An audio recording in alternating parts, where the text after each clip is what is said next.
शहर की सबसे व्यस्त सड़क पर चमचमाती ब्लैक मर्सिडीज रुकती है।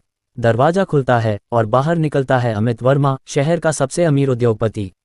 सूट बूट में सजे इस आदमी को देखकर कोई नहीं कह सकता कि कभी वह फटेहाल हालत में पढ़ाई करता था। लेकिन आज वह करोड़ों की दौलत के साथ सिर्फ 100 रुपये लौटाने आया था। हाथ में वही पुराना 100 रुपये का नोट जिसे उसने बरसों पहले अपने गुरु से उधार लिया था। पर जैसे ही उसने चारों ओर नजर दौड़ाई, उसके कदम ठिठक गए। एक टूटी फूटी झोपड़ी जिसमें से बारिश का पानी टपक रहा था और बाहर एक कमजोर झुकी हुई काया चारपाई पर बैठी थी। ये श्रीनिवास सर थे, वही गुरु जिन्होंने उसे गरीबी से लड़ने की ताकत दी थी। अमित का दिल तेजी से धड़कने लगा। उसकी आंखों में पुराने दिन घूमने लगे। अमित का जन्म एक गरीब परिवार में हुआ था। उसका बचपन संघर्षों से भरा था। उसके पिता रामलाल दर्जी थे, जो दूसरे लोगों के फटे पुराने कपड़े सिलकर किसी तरह घर चलाते थे। माँ गंगादेवी आसपास के अमीर घरों में चौका बर्तन किया करती थीं। घर छोटा था, चारों तरफ मिट्टी की दीवारें और ऊपर छप्पर की छत जो बरसात में टपकती थी। 2 वक्त की रोटी जुटाना भी मुश्किल था। लेकिन अमित में कुछ खास था। वह पढ़ाई में तेज था और सबसे ज्यादा वह अपने गुरु श्रीनिवास सर को मानता था। वे सिर्फ गणित और विज्ञान ही नहीं सिखाते थे, बल्कि जिंदगी के असली सबक भी सिखाते थे। एक दिन स्कूल में दोपहर का भोजन चल रहा था। अमित के पास खाने के पैसे नहीं थे। वह चुपचाप कोने में बैठा था।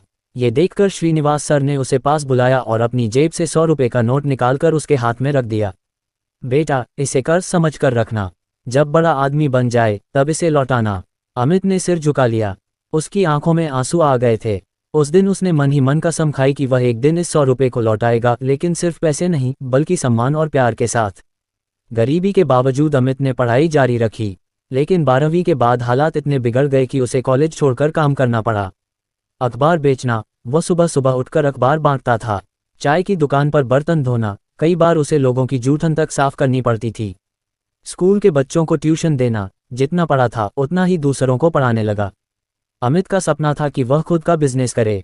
उसने अपने दोस्त से 5000 रुपये उधार लेकर इलेक्ट्रॉनिक्स की एक छोटी दुकान खोली। वह खुद टीवी, पंखे और वॉशिंग मशीन रिपेयर करता था।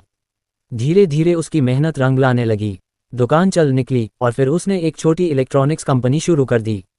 वह दिन रात मेहनत करता, नए आइडियाज लाता और देखते ही देखते उसकी कंपनी करोड़ों की बन गई। अब वह शहर का सबसे बड़ा उद्योगपति था। आलीशान बंगला, महंगी गाड़ियां, विदेश यात्राएं, सब कुछ था। लेकिन एक चीज उसकी आत्मा में हमेशा चुभती थी, वह 100 रुपये का कर्ज। एक दिन वह अपने पुराने स्कूल गया, लेकिन वहां श्रीनिवास सर नहीं थे। उसने खोजबीन की तो पता चला कि गुरुजी अब एक झोपड़ी में रहते हैं। उनकी पत्नी का देहांत हो चुका था और उनके बेटे उन्हें छोड़कर चले गए थे। ये सुनकर अमित की आंखों में आंसू आ गए। मैंने दुनिया जीत ली, लेकिन अपने गुरु को ही भूल गया। वह तुरंत अपनी मर्सिडीज गाड़ी में बैठा और सीधे गुरुजी के घर पहुंचा।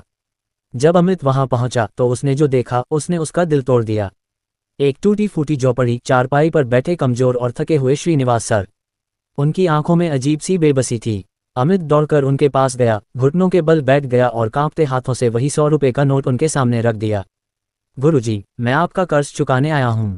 श्रीनिवास सर ने नोट देखा और हल्की मुस्कान आई। बेटा, तूने मेरा कर्ज कब का चुका दिया? तू बड़ा आदमी बन गया, वही मेरा सबसे बड़ा इनाम है। अमित की आंखों से आंसू छलक पड़े। गुरुजी, यह आपका सम्मान है। आपने मुझे जिंदगी दी और आज मैं चाहता हूं कि आप सम्मान की जिंदगी जिएं। उसने जेब से 50 लाख रुपए का चेक निकाला और उनके हाथ में रख दिया। अब आप इस झोपड़ी में नहीं रहेंगे। मैं आपके लिए एक नया घर बनवाऊंगा और आपको सारी सुविधाएं दूंगा। श्रीनिवास सर की आंखों में आंसू आ गए। उन्होंने अमित के सिर पर हाथ रखा और कहा, आज तूने असली गुरु दक्षिणा दी है बेटा। अमित ने न सिर्फ 100 रुपये लौटाए, बल्कि अपने गुरु को उनका सम्मान भी वापस दिया। इस कहानी से हमें ये सीख मिलती है कि सच्ची सफलता सिर्फ पैसे कमाने में नहीं, बल्कि अपने गुरुओं और जरूरतमंदों का कर्ज चुकाने में होती है। दोस्तों, आप लोगों को ये कहानी कैसी लगी? एक प्यारा सा कमेंट करके बताएगा। इस कहानी को सुनाने का मतलब किसी का दिल दुखाना या किसी के भावनाओं को ठेस पहुंचाना मेरा मकसद नहीं है। यह कहानी एजुकेशन और एंटरटेनमेंट के लिए है। और हमारे चैनल सवेरा को सब्सक्राइब कर लेना और लाइक कर देना, जिससे हमारी हर कहानी आप तक सबसे पहले पहुंचे और मेरा हौसला बढ़ता रहे। अगली कहानी में फिर से मिलेंगे, तब तक के लिए जय हिंद, जय भारत।